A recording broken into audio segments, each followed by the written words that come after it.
आंबेडकरी समाजाच्या विरोधामध्ये या सरकारच्या माध्यमातून एक अशी परिस्थिती निर्माण करण्यात आलेली आहे।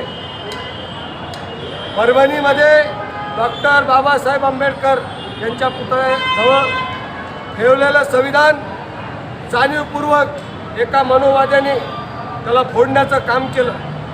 भीमसैनिकांनी त्या मनोवाद्याला भीषण प्रकारे चोप देऊन त्याला नीट केले व पोलीसवाल्यांनी त्याला दवाखान्यात नेऊन त्याचं ट्रीटमेंट केलं।